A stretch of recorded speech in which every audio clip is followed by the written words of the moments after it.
hear directly from her. So I haven't heard from her lately, though. Then let's see, up above Frida, up above Martha Joe, is Ralph. And he's passed. He lives around Sacramento somewhere, but he's another one that doesn't communicate too well. Oh, wow. I don't know of any of them that communicates with Ralph. I must have got it from you then. You may have. Because really, the only two pretty good communicators in our family that's left, at least, I always kept as good a contact as I could, and then Frida is good about that, very good. Right. And then, of course, I'm the next up the line above Ralph in the terms of who's living. Now, Louie, a younger sister, just older than Ralph, just passed away last month. Yeah, we seen that. Tana found that. February 12th or February 14th. Yeah, around February 14th. Yeah. And she was another one that she would communicate occasionally, but she, I think, may have gotten the Alzheimer's. The last few times I talked with her, she seemed rather mixed up and not doing too well on memory at all. Well, who was married to the fireman? Yeah, she was married to Paul Johnson, the fireman. Okay, right? then I remember her. Yes. Yeah, Paul Johnson was a long-term resident there at Marysville and was a fire captain at the city of Marysville. Right. And that's where most of us grew up, by the way, was Marysville. Although I grew up a little bit of Tulsa, where I was born. Okay. Well, can you tell, because she's going back and looking on that, what's it called? Ancestry.com. Ancestry.com. Ancestry.com? And she's got all... Ancestry.com, maybe? Yeah, Ancestry.com. Ancestry.com. It helps me trace back the family. Mostly what I'm trying to figure out is maybe like your parents, your grandparents' names. Oh, I see. Our parents and grandparents. Yeah, further back into the generations. Because I pretty much, I have your brothers and sisters. I have all of y'all. I'm trying to trace. My mother's father? Yeah. That's Roy Albert Ellis, and Martha Jane Moss. Yes. M-O-S-S was her last name. Okay. Now, they were from fairly large families, although my mother's family was only four people in the family. Okay. And back of them, there was a whole bunch of Mosses back in North Carolina. Okay. And she descended from them. Her father was James Moss. Okay. That's on my mother's side, James Moss. And, I cannot remember my grandmother's name, first name.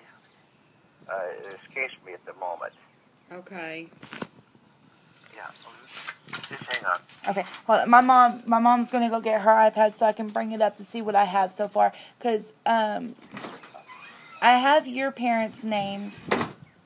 I'm trying to think of what I have. Okay, go ahead. Hold on. She's gonna go run and get it right now in my paper. Oh yeah. Now my sister's family went up to Salt Lake and did a whole rundown on all this family history, and I have some of that here at the house. Do you? Uncle Burl. I could possibly copy and send to you. If you could, that would be very greatly appreciated. Uncle Burl, can you tell Tana a little bit about Grandma and Grandpa? Like what they did for a living and. Now, you want me to tell them about my parents or their parents? That'd be your great-grand folks. Either one. Whatever you know about them. Well, I'll start with my folks. My father was Roy Albert Ellis. Okay. And he has a whole family back to him, of course. And my mother was Martha Jane Moss. Now, Roy Ellis died in 1985, and Martha Ellis my mother died in 1986. 1 year apart. Well, not quite, just a few months, actually. Okay. Roy Ellis died December 9th, 1985. Yeah, and she died in around February of... February 10th. Yeah, that would be about right, of 86. What did they do for a living? What did Grandpa... basically, my dad was in two different trades during his life. He was in the railroad business, worked on the railroads for about half his working career. And the other career, he changed over to construction. Oh.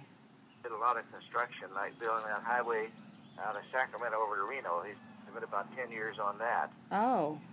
A long, long time to build that one through the mountains, through the Sierra Mountains there. Yeah.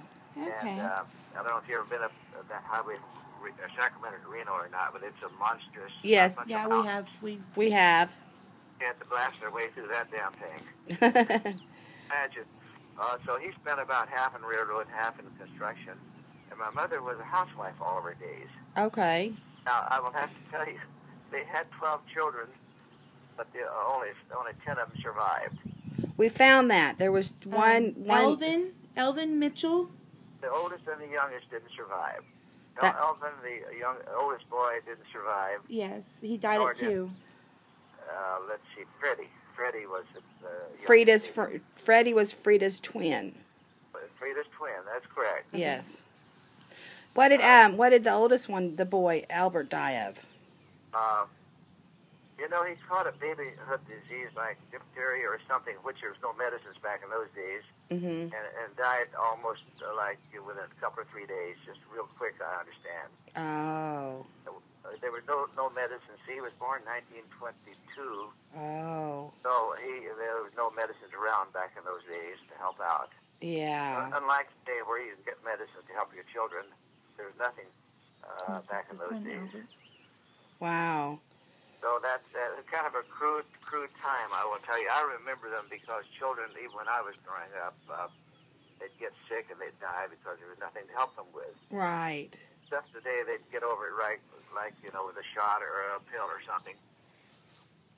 You younger guys wouldn't remember that, of course, because you didn't live through it. Right, right. And thank God you didn't. I know. It's really been a hard time. Can you? How about your grandparents? What kind of work did they do, and what? Well, the parents.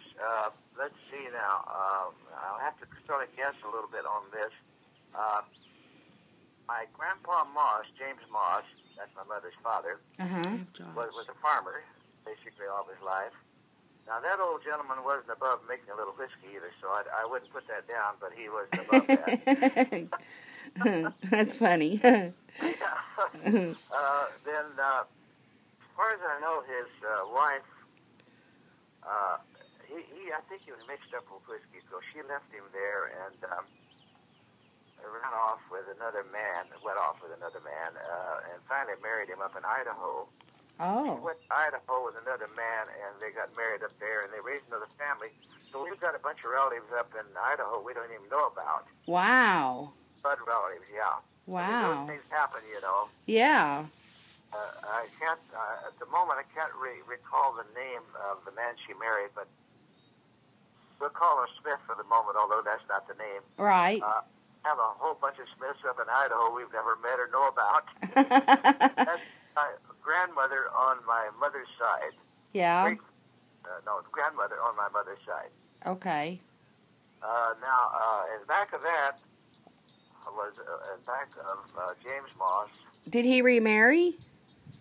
No, he did not remarry. Okay. In back of James Moss was old James.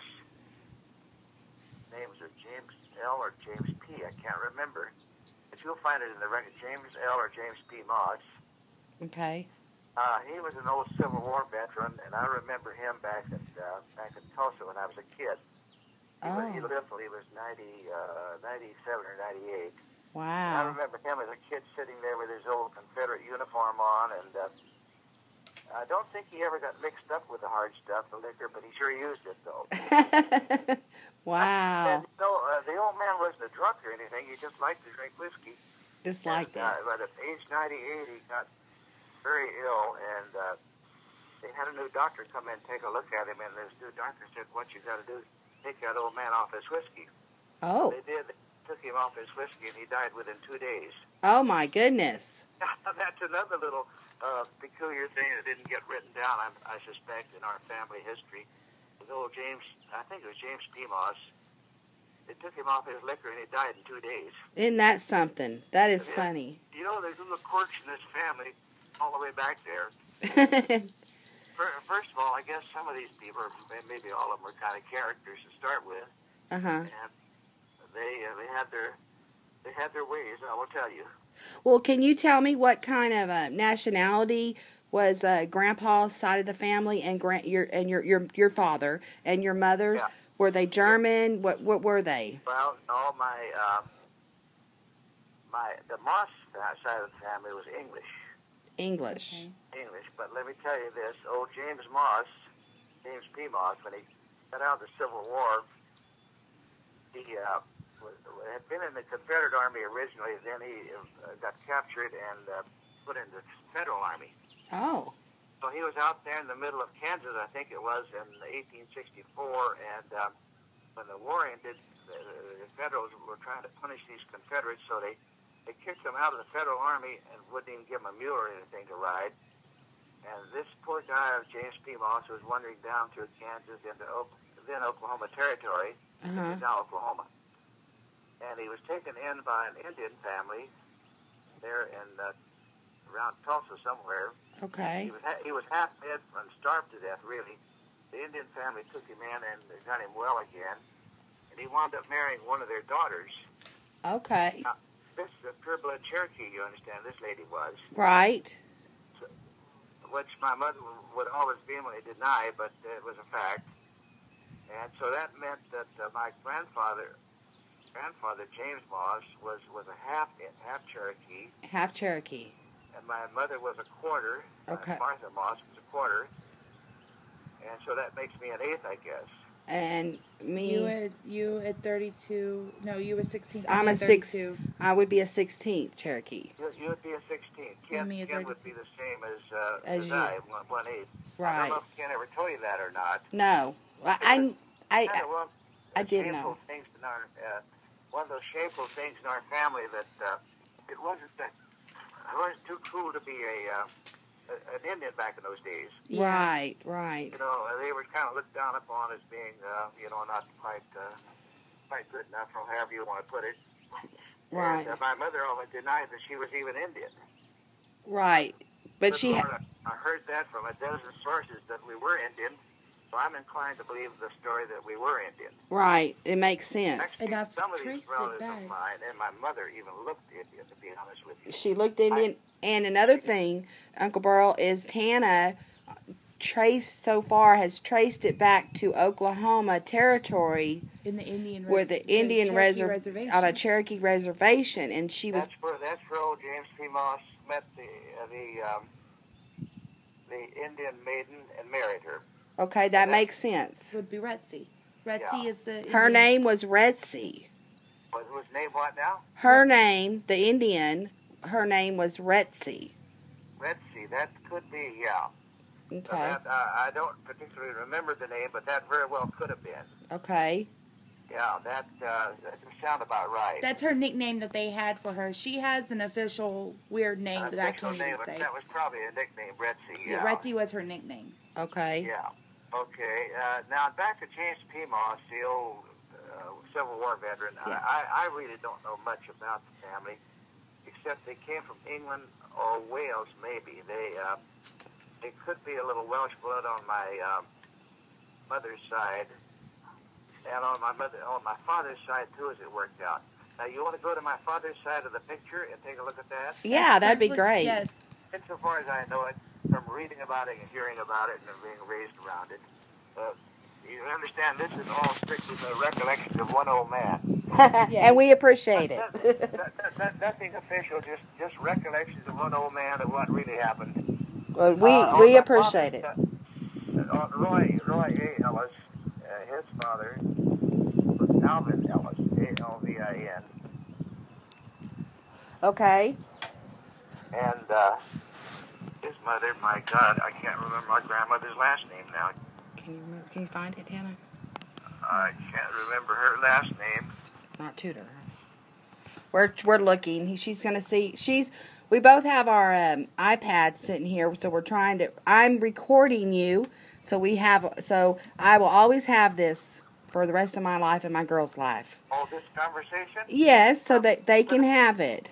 You're recording.